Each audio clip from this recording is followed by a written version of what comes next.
So I guess my question would really be, to what extent these types of statements. Well, I suppose it depends how influential you think John McCain still is. Isn't that right? Absolutely. To what extent that is somehow seen as credible, and to what extent it plays into these very difficult and complicated negotiations that are going on the ground. Well, I think our other guest, Douglas Murray, would agree with you against any kind of military intervention. Isn't that right? Well, no. I mean, I think that all options should always be on the table, and I think that when you look at the Kofi Annan visit today, you really got to wonder what could come out of it. And the best hope, really, as far as I can see, would be that effectively you had a return to the status quo ante. That is, that Assad's forces withdrew, they stopped killing people, and the Assad regime remained in power. And that seems to me to be a really pretty undesirable situation.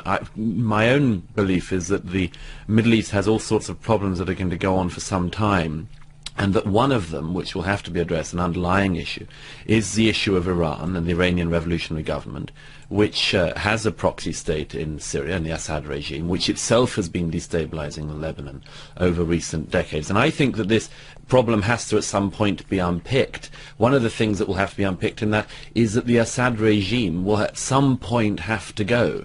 Bashar al-Assad himself will at some point have to go.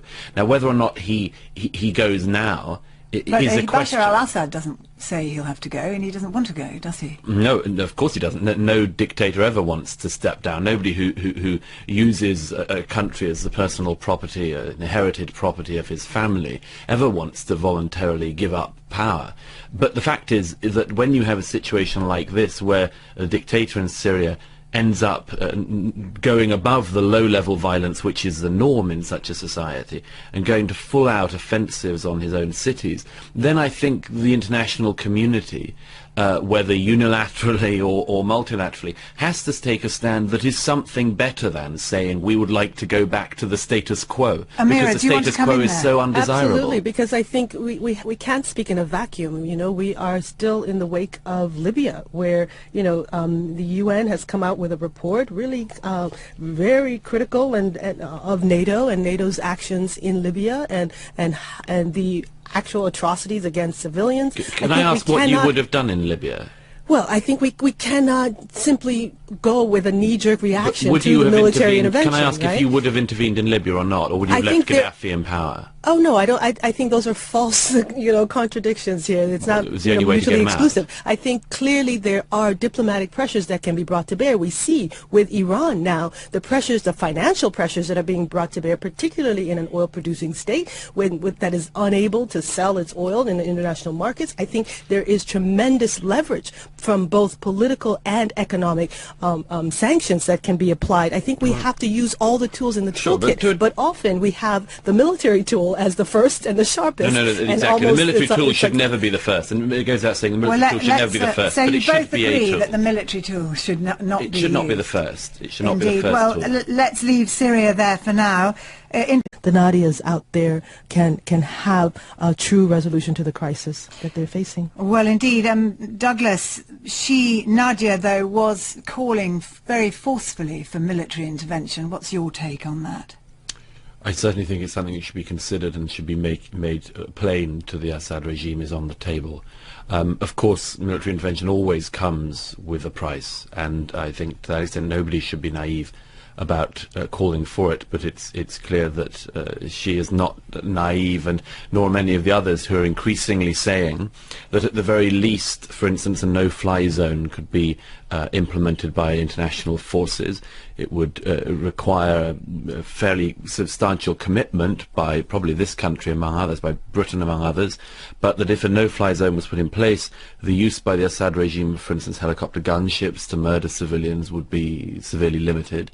But I say that again with some caution, because even if you do that, even if you were to introduce a no-fly zone and protected regions, which would be, I think, the ideal to begin the process of helping those who are being suppressed by Assad's forces, even if you do that, the fact is that mission creep is inevitable, because once you're policing a no-fly zone, you're going to shoot something down. Well, a no-fly zone is and military. Exactly, and eventually down the point from that, we'd be looking at regime change. I think it's very obvious that regime change should be an objective in Syria, should have been for a long time, and that, you know, we're seeing daily the results of an extraordinary naivety around the world and in the region about the nature of Assad and his regime. And I think it's worth remembering as well, you mentioned International Women's Day.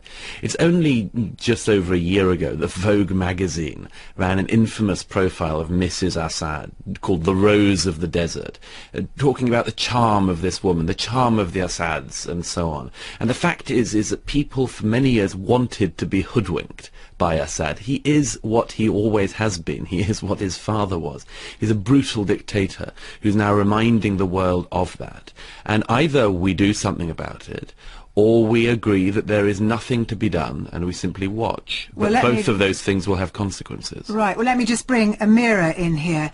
Amira, pretty strong words from Douglas, but briefly, you set a lot of store by Kofi Annan and his mission.